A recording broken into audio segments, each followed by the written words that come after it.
Tuesday is Choose English Day. From 1 p.m. to 4:20 p.m., join your equipped and efficient elementary English tutors as they bring fun and exciting learning in the world of English. Let us help make your educational journey in English easier and simpler. Every Tuesday, 1 p.m. to 4:20 p.m. Only here at ETUlay official Facebook page and YouTube channel. Don't forget to like and subscribe.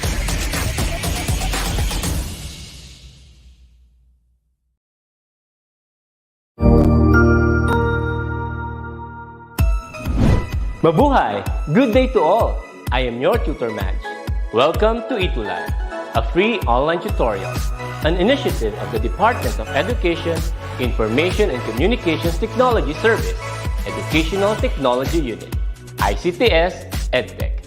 This program is aimed at helping and assisting learners from kindergarten, senior high school, ALS, Alive, and SPED learners.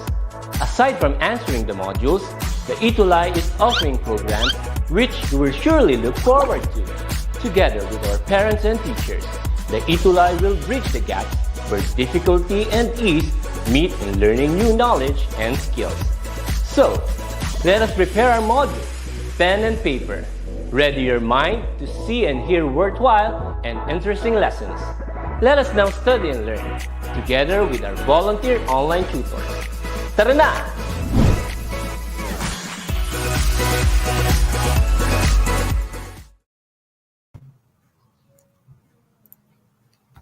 Hello and good afternoon, everyone from Luzon, Visayas, and Mindanao. I would like to welcome you all today, this afternoon, for another online tutorial in English 6. So I hope that everyone is feeling great today. So I would like to first, of course, acknowledge the presence of our dear learner. Attendance check na po agad tayo. Okay, so shout out na agad dito sa ating first learner, no, si Enrico Dalupan from Santa Barbara Elementary School. Okay, and of course we have JV Gadi from what's this? Malauli Elementary School, Masantol South District, SDO Pampanga. And of course, hello, Tutor Wella from our Math Terrific Tutor. Hello, good afternoon. Also with Kevin Martin Daluntap from Sorsogon East Central School. Ayan. Sino pa bang nandito? Andito din, kasama natin ngayong hapon si Joseph Conrad Bulaklak and Cassandra Bravo from Gamu Central School.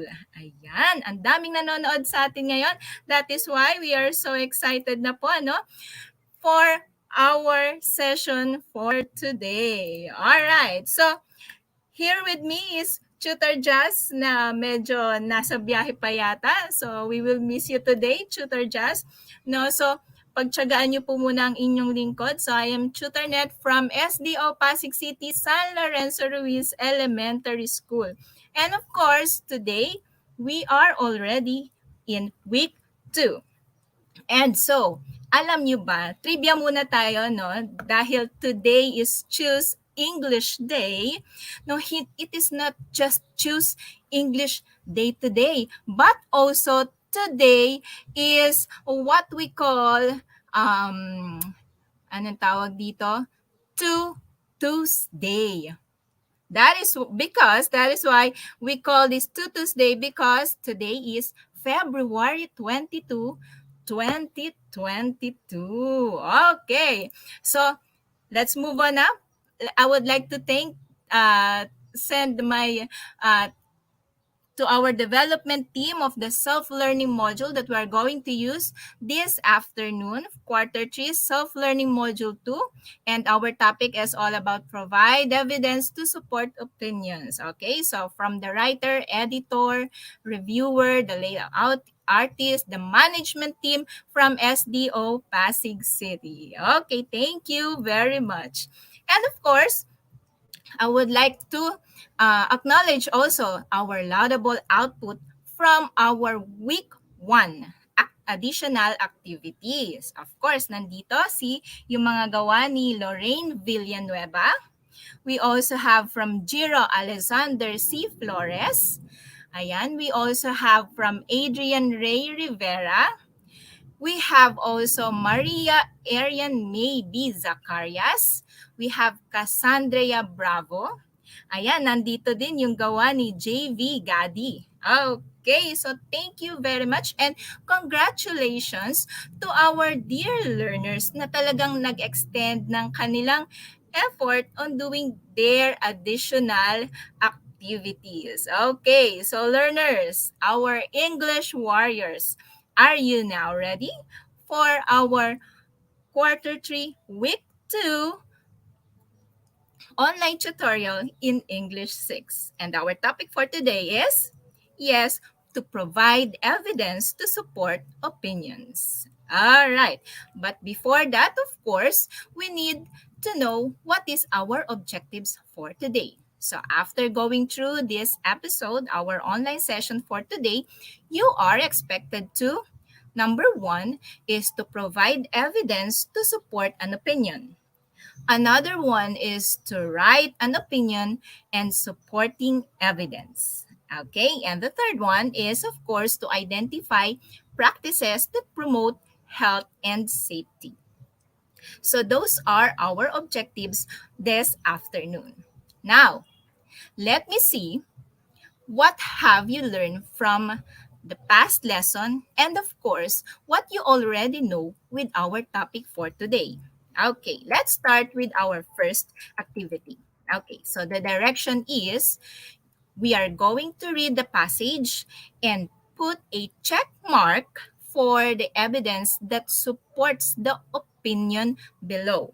Okay, so I have here the opinion. Ito yung opinion natin. So I will read it to you.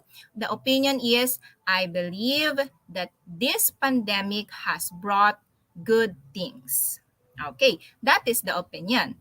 Okay, now, let me read to you the passage. Okay, so as I read to you the passage, I would like to request everyone here present today in our online session to read as well the passage. Okay, now are you ready? Let us read the passage. Goes here.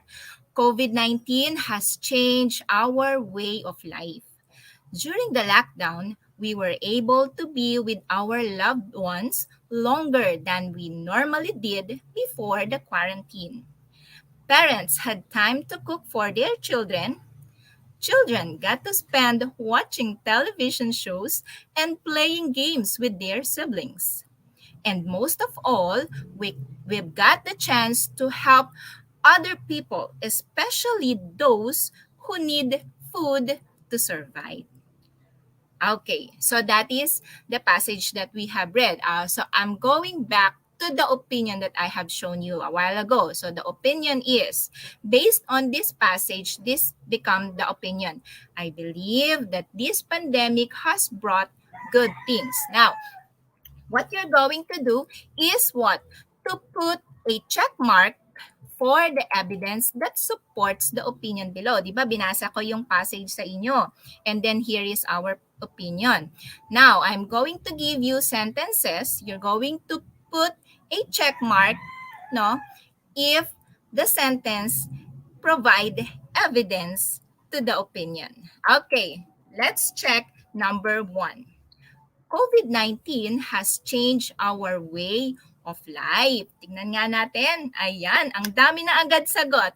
Okay, tingnan natin ang mga answers nila.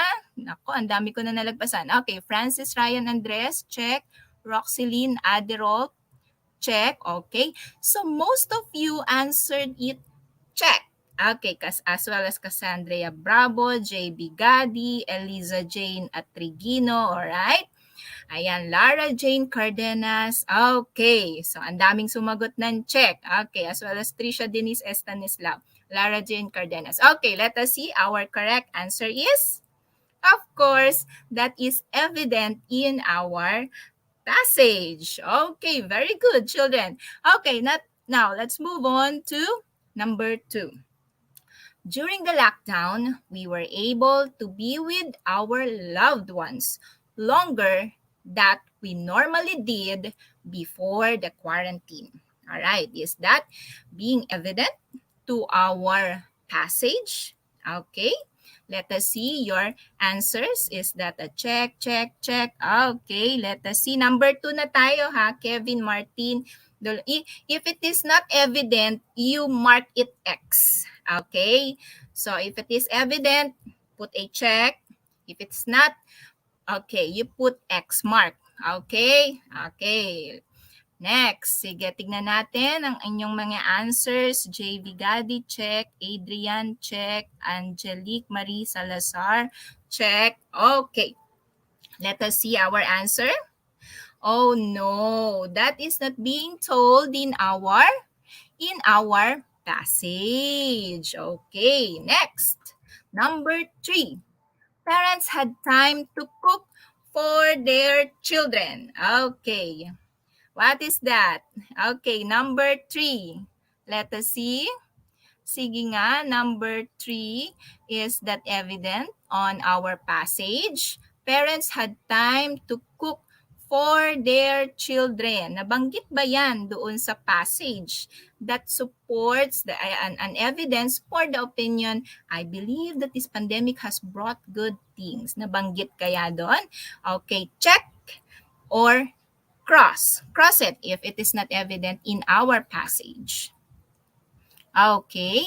Sige nga, tignan natin ang kanilang mga answers for the pretest. Talaga iba nagsasagot pa pretest. Number 3, check. Okay. Alright, let us see. Okay. Fiona Erin Espina, check daw. Eliza Jane Atrigino, check daw. Okay. Liana Jean, check din daw. Okay. What do you think it is? Sabi dito, parents had time to cook for their children. Nabanggit ba siya dun sa passage natin?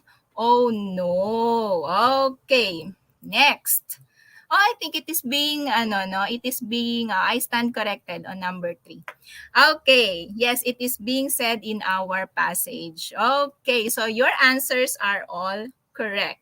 Okay. Next. Number 4.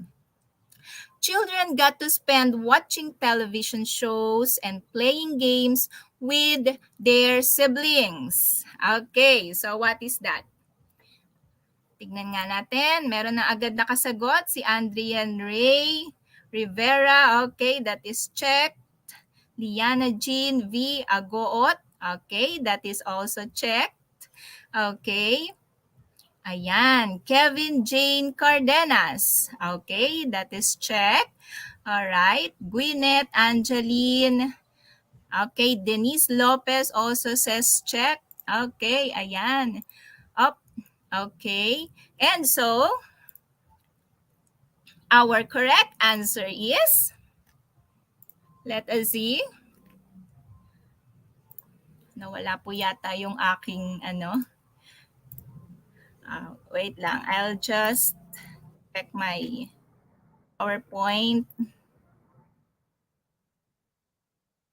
Okay.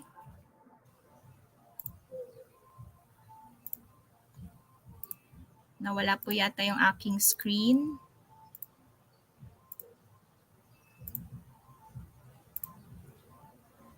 Okay na po ba? Ayun, bumalik na. Okay.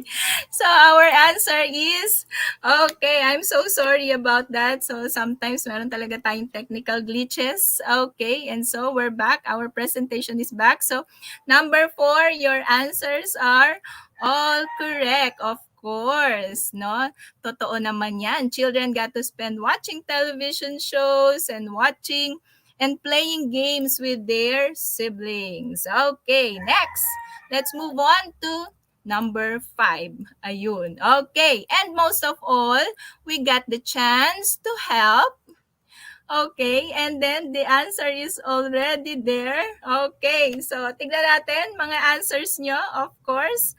Ayan. For number 5, it is very evident in our passage. Okay. So, learners, napaka-active natin for this afternoon, ano? So, maybe alam na alam ninyo na yung ating tinatakbo ng ating discussion for this afternoon. Okay, so now let me see. As a recap, thank you very much for participating in our first activity.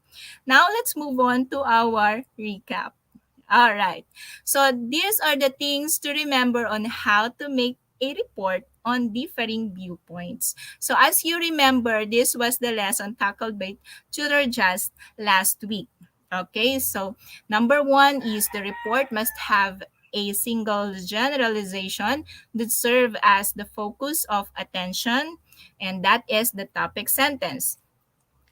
Another one is that the writer must control the content of every other sentence in the organization of the report. Another one is that the report must have more specific information or details than the topic sentence. So these are the things that we need to know when we are talking about differing viewpoints. So now let us discuss our main topic for today, which is all about providing evidence to support opinions. So last time, we have discussed the different opinions that we can make out of different passages. So today, let us talk about providing evidence. So if you have an opinion, of course, you need to support it with an evidence. And of course, everyone is entitled to have an opinion. Our opinion may be the same. So, minsan, pwedeng pare-pareho tayo ng opinion. But there are times na magkakaiba tayo ng perspective, ng viewpoint, okay, ng opinion. Now, if someone has to make an opinion, he or she may begin his or her statement with, ito yung pwede nating starting point ng ating statement. First, in my opinion, ... Yan, okay. The next one is, I think, okay. Pwede rin namang I believe, and pwede rin namang I guess. Okay, let's take a different example of this. For example, the first one, in my opinion. In my opinion, another MECQ in Metro Manila is needed to slow down the increase of COVID-19 cases. So you may start your statement or your sentence with the phrase, in my opinion, and then followed it with your opinion or the statement of your opinion. Next, pwede rin namang, I think that the President's decision on modified enhanced community quarantine or MECQ is the best in the country. So that is your opinion. And you may start your statement by saying, I think. All right? Next, we can still have, or we can introduce our opinion by saying, I believe. Okay, so I believed many people will complain about transportation because of another modified enhanced community quarantine or MECQ. Pero ngayon, iba na ang tawag natin. We have alert level 1, alert level 2. No? But these are just some example of statements using this, I believe, in my opinion, I think, and the last one is, I guess. So how are you going to use I guess? All right. So here is an example. I guess there will be another social amelioration program or SAP because of the MECQ. So that is just a guess. Parang hinuhulaan mo lang. Opinion mo lang yon. Okay.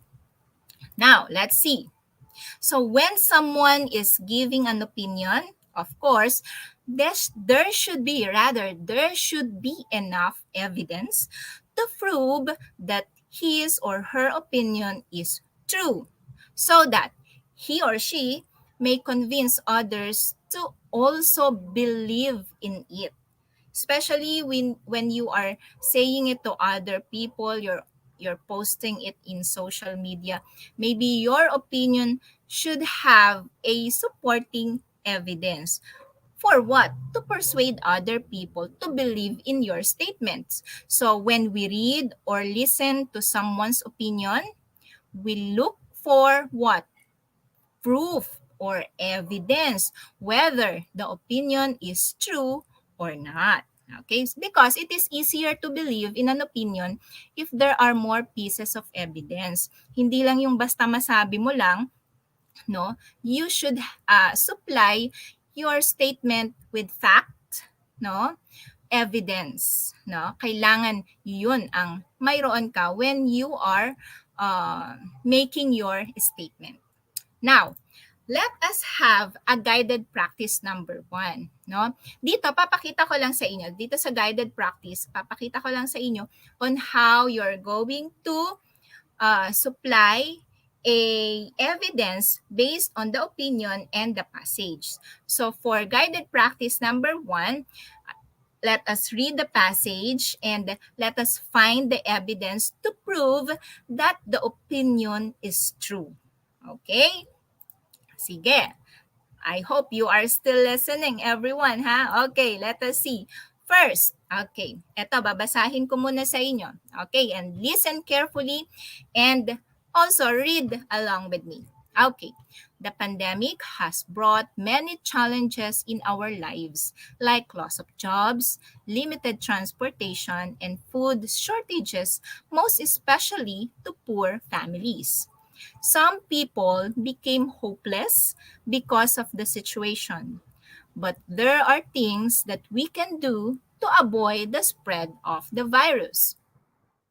Wearing of face masks protects you or other people from the saliva droplets that come out of our mouth every time we talk. So if you wash your hands more frequently, the virus will be killed.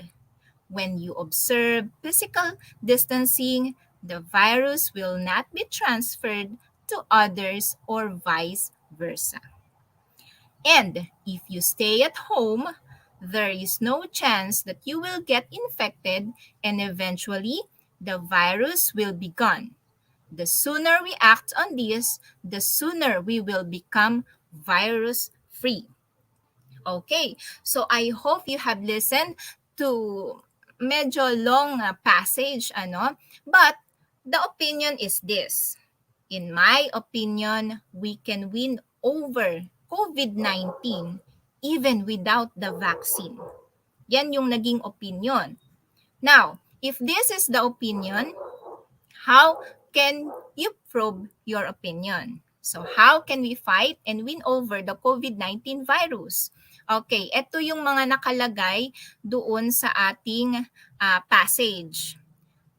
Wearing of face mask, hand washing, physical distancing, and staying at home. So those are the 4 ways on how we can fight and win over the COVID-19 virus.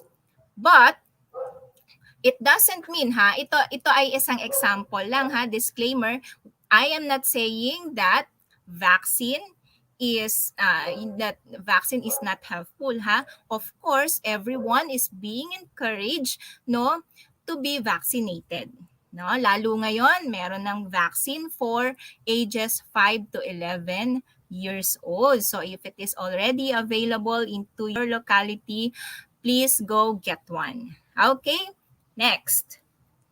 another guided practice. Okay, but for this one, you're going to interact. No? Kanina kasi talagang guided practice, ako yung nagsagot. Ano? But for this one, you are going to type in your answer in our comment section. And here is our direction. So based on the picture, I'm going to show you a picture later on. And then you're going to type yes if the sentence is an evidence that supports the opinion below, and no if not. So this is just yes or a no. Sige nga, tignan natin. Let us see. Yan. Okay, so meron tayong picture dito. And based on the picture, ito yung naging opinion. Pupils can still learn even during the pandemic. Okay, now, take a look at the picture. Tingnan yung maigi yung picture kasi yung mga question ko sa susunod, you're going to answer if it is evident on the picture para masabi mo na ito yung iyong opinion. Okay, so number 1, ayan. Parents can help the pupils read. Okay, tignan nga natin your answers for number 1. Ayan, sabi ni Laika Alea, yes. Eliza Jane Atrigo, yes. Leah Jean, Roxy Lynn, Francis Ryan, Angelique Marie Salazar. Sino pa ang nagsagot? Si Denise Lopez, si Francis Ryan, Cassandra, Arian, Liana, Fiona, Trisha Denise. Ayan, ang dami pang sumasagot. Okay, so your answers are yes. Tignan natin. What is the correct answer? Of course, that is a yes. Okay, next, number 2. There are books at home. Oh, what do you think? Is that yes or no? There are books at home. For number 2, type in the number first before your answers. Okay? Let us see your answer. Si Kevin Martin may sagot na no. Sabi niya. Si Gwyneth says yes. Si Francis Ryan says no. Si Adrian Ray, sabi niya no. Liana Jean, yes. Kyle Joseph, yes.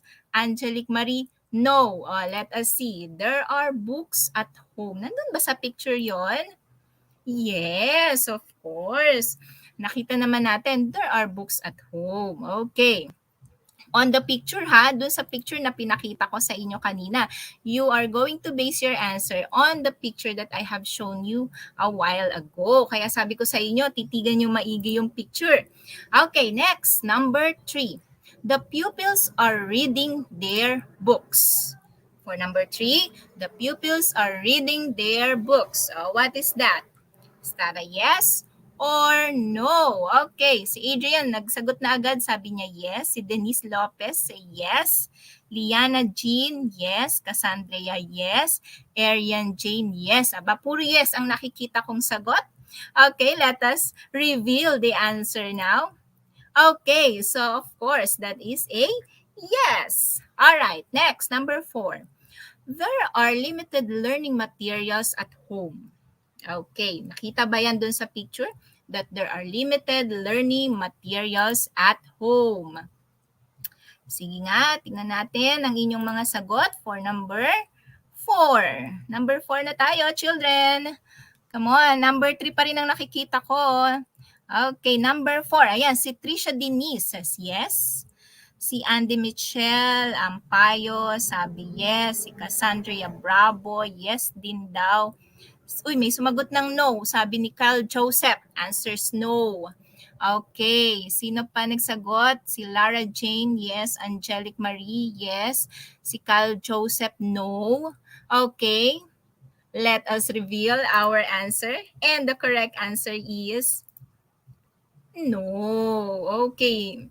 The limited learning materials at home are not being manifested in the picture that I have presented to you a while ago. Okay, next. But that's okay. We still have number 5. Okay, number 5. The house is quite small as a learning environment. What is that? Number 5. The house is quite small as a learning environment. What do you think is that? Okay, number 5, Eliza Jane, yes. Cassandra Bravo, yes. Andy Michelle, yes. Adrian Ray Rivera, yes din daw. Sige, sino pang magsasagot? Si Liana says no. Lara Jane, yes. Si Fiona Erin, yes din siya. Okay, tingnan natin yung iba pang comment. Come on, learners. Ayan, sige. Maybe we have to reveal na because it's already 1:30 na. Yes pa rin ang mga sagot nila. Of course, our answer is no. Okay. The house is quite small as a learning environment. Doon sa ating picture kanina, it is not it is not evident. Bakit? Kasi nasa labas lang sila ng bahay or hindi rin natin masabi kung nasa ang part sila ng bahay nila, no? So that is how we are going to supply an evidence based dun sa opinion na binibigay natin. Okay, now, let us see. Let's have more activities. Actually, last 2 na ito for this topic. Okay.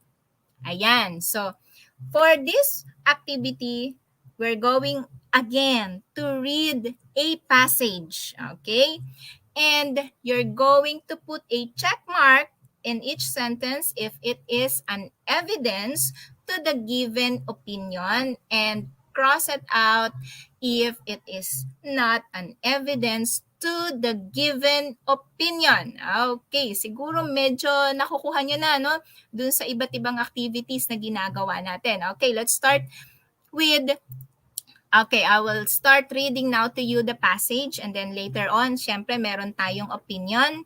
And then make sure that you have listened and understand carefully the passage so that makikita nyo dito kung alin dito yung evidence that to the given opinion. Okay? Now, let's start. Coronavirus could transfer from one person to another. A person could be easily infected in a crowded place. When someone has to go outside, he has to put on a face mask and observe physical distancing. Everyone is encouraged to stay at home, and the virus could be anywhere. So that is our passage. I hope you take down notes dun sa ibang mga particular details. Okay? Now, let us see our opinion. Okay, the opinion is here. In my opinion, face-to-face classes should be postponed until everyone is vaccinated. Okay, so ito yung opinion. Kukuha tayo ngayon ng ebidensya na magsusupport doon sa opinion na sinasabi niya. Okay. Tingnan natin. Number 1. Coronavirus can be transferred from one person to another. Okay, is that a check or X? Okay, tignan nga natin. Lara Jane Cardenas, yan, may sagot na siya. Check. Kyle Joseph, X. Okay. Any other? Okay, Eliza Jane, check. Lara Jane, check. Mariel Joyce, check. Ayan. Cassandra Bravo, check. Okay. Ayan, let us see. Tingnan natin. Ano kaya ang ating tamang sagot? Also, JV Gadi. Okay. Let us reveal our answer. Of course, it is given as an evidence in our passage. Okay? Next, number 2. A person could be easily infected in a crowded place. A person could be easily infected in a crowded place. Okay, sinabi ba yan doon sa ating passage? Okay, tignan nga natin. Let us see your answers. For number 2, Adrian says check. Okay, Liana Jean B. Agoot says check. Si Mariel Joyce, X. Si Mark Platon, check. Si Andy Michelle, check. As well as Denise Lopez and Trisha Denise. Okay, let us see our correct answer. Okay, yes, it is There, it is checked. Okay, let's move on to number 3. When someone must go outside, he must put on a face mask and observe physical distancing. Okay, nabanggit ba yan dun sa ating passage kanina? Okay, tignan natin for number 3. Let us see your answers, children. Ayan, meron nagsagot. Si Cassandra Bravo, check. Lara Jane, check. JV Gadi, check. Mark, check. Sino? Patricia Denise. Hi, Lara. O, nagha-hi si Trisha kay Lara. Hello daw. Okay, Trisha Lorraine Paguyot, check. Angelic, check. Roxy and Liana. And then Angel Igop also answers check. Okay, let us see the correct answer. Okay, ayan. X daw po yun. Okay, next, number 4. Everyone is encouraged to stay at home. Okay, everyone is encouraged to stay at home. Okay, tandaan natin yung opinion is face-to-face classes should be postponed until there is a vaccine. Yun yung opinion niya. So, alin sa mga statement na to ang pwedeng maging evidence or proof to that opinion? Okay, let us see. For number 4, Eliza Jane, check daw. Lara Jane, check. Okay, Gwyneth Angeline, Legaspina, Tolentino. Ang haba Okay, Kevin Michel, Andy, check din. Si Liana. Okay. I have seen a lot of check in our comment section. Okay, and our answer is okay. So it will support. Okay. Next, number 5, the virus could be anywhere. The virus could be anywhere. Sige nga, tignan natin. Ayan ang sagot natin. Okay, number 5 na tayo. The virus could be anywhere. Okay, Andy Michelle, Ampayot, check daw. Okay, Liana Jean V. Agoot, okay, check pa rin. Okay, Lara Jane, Diana Jean, okay. So, tingnan natin, let us reveal our correct answer. Okay, so that is check. Okay, very good, learners. You did a great job this afternoon. And of course, let us wrap things up. Okay, so let us see. We have this direction for this activity. You're going to write or type in true if the statement is correct and false if not. So, true or false naman tayo ngayon, learners.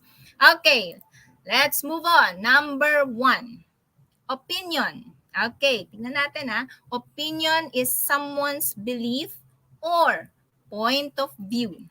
What do you think is that? True or false? Opinion is someone's belief or point of view. Is that a true or false? Ayan, amin na agad na sagot. Gwyneth, Angeline, true. Cassandra, true. JV, true. Kevin Martin, true. Okay, Denise Lopez, okay, says also true. Okay, now let us see our correct answer. Of course, that is true. Very good. Next, number 2. Someone's opinion is always the same as others. Someone's opinion is always the same as others. Is that true or false? Okay, type in the number first before your answer. Okay. I haven't seen, okay, here it is. Trisha Denise, sabi niya false. Okay, Roxeline, false. JB Gadi, it is also false. Okay, Denise Lopez, false din. Okay, and then Mariel Joyce Belitin, okay, false din. Lian Jean, what's that? Kevin Martin, okay, that is false. Okay, let us see our correct answer. Of course, that is false. Okay, because everyone is entitled to each opinion and our opinion is not always the same as the other's opinion. Okay, number 3. Evidence is something that is used to support an argument. Okay, again, evidence is something that is used to support an argument. Okay, for number 3, what is that? True or false? Let us see your answers. Roxylene says true.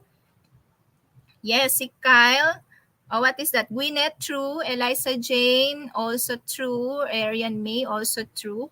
Okay, let us reveal our correct answer. And that is true. Very good, learners. Next, number 4. Evidence gives explanation of why something is true or not. Okay, evidence gives explanation of why something is true or not. Okay, yun ba ang purpose ng ating evidence? For number 4, is it true or false? Okay, sabi ni Fiona, that is true. Kevin Martin Doluntap, true. Si Gwyneth, sabi din true. Kevin Martin, Eliza, Lian Jean, Arian May Zacarias, Angelic Marie Salazar also answers true. And our correct answer is true. Okay, next, number 5. Evidence is used to convince other people to believe in a certain opinion. What is that? True or false? Number 5 na tayo, children. Evidence is used to convince other people to believe in a certain opinion. Is that true or false? Yan, sabi ni Gwyneth Angeline, true. Okay, Adrian, true. Francis Ryan, true. And now, let us reveal our correct answer for wrap up.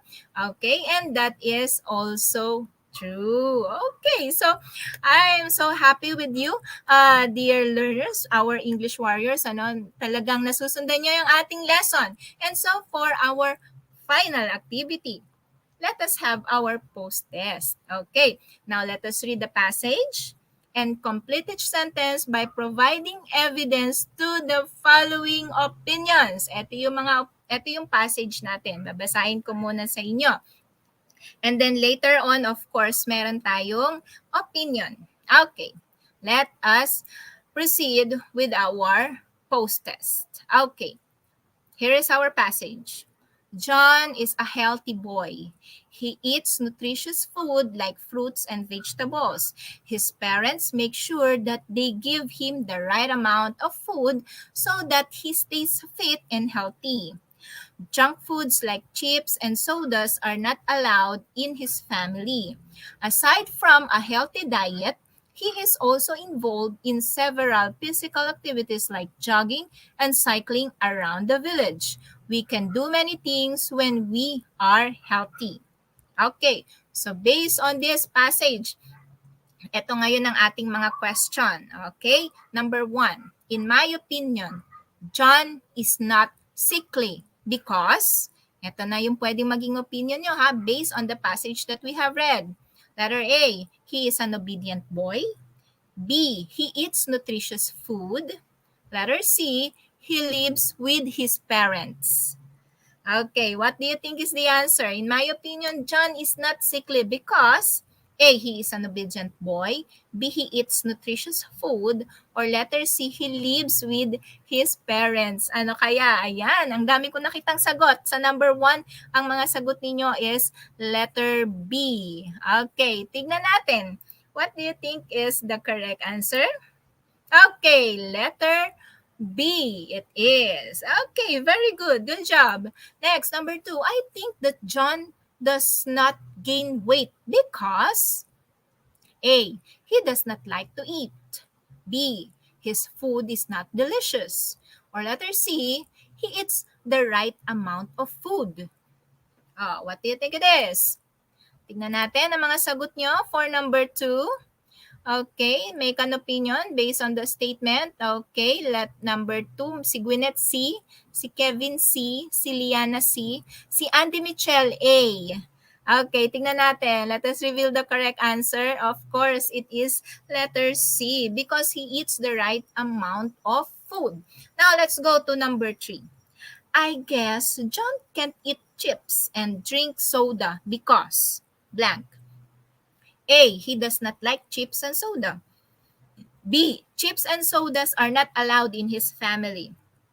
Letter C. He does not have money to buy chips and soda. Okay, so what do you think is that? What do you think is the right answer? A, B, or C? Okay, I have seen a lot of letter B. Okay, let us reveal our correct answer is, of course, that is letter B. Let's move on to number 4. How do we know that John knows how to ride a bike? Okay, A, because he has a bike. B, because his father taught him. Or letter B, because he is cycling around the village. Okay, how do we know that John knows how to ride a bike? Okay, answer. For number 4, may nagsagot na si Arian May, letter C. Okay, Kevin Martin, letter B. Okay, tignan natin. So, may nagsagot ng C, may nagsagot ng B, pero maraming sumagot din ng C. Letter C, our answer. Okay, the correct answer is letter C. And for the final is, I believe that staying fit and healthy is important because A, others are doing it. B, we can do many things. Letter C, parents told us to do so. What is the right answer? A, B, or C? Ayan, number 5. I believe that staying fit and healthy is important because, what is the correct answer? Number 5, isa pala nagsagot si Arian. Okay, may sumagot na. Letter B si Arian, si Gwyneth B, Cassandra B. Okay, our correct answer is? Okay, the right answer is letter B. So, okay. Now, for your additional activity, okay, I would like you to take a picture of this one. No? So, what you're going to do is to give your opinion based on the picture and support it with evidence. Okay? For example, for number 1, in my opinion, blank. Okay, ano masasabi nyo dun sa picture? Ano magiging opinion nyo dun? Because blank. Okay, supply it with a proper evidence. Okay, that is for number 1. This is for number 2. Okay, take a picture of this one. And then this is for number 3. Okay, and of course, please send us your additional activity in our Facebook page, English 6 DepEd ETUlay with Tutor Jazz and TutorNet. Of course, and here is our feedback form. Just scan our QR code and we will wait for your feedback. May it's good or not. Of course, all of your feedback are being accepted. Okay, and so once again, thank you for this fantastic afternoon with me on our online tutorial in English 6. Okay, I will see you again next Tuesday here in DepEd ETUlay Facebook page. Okay, and up next is Tutor Drace and Tutor Arnel for English 7. Thank you and have a nice day. Bye!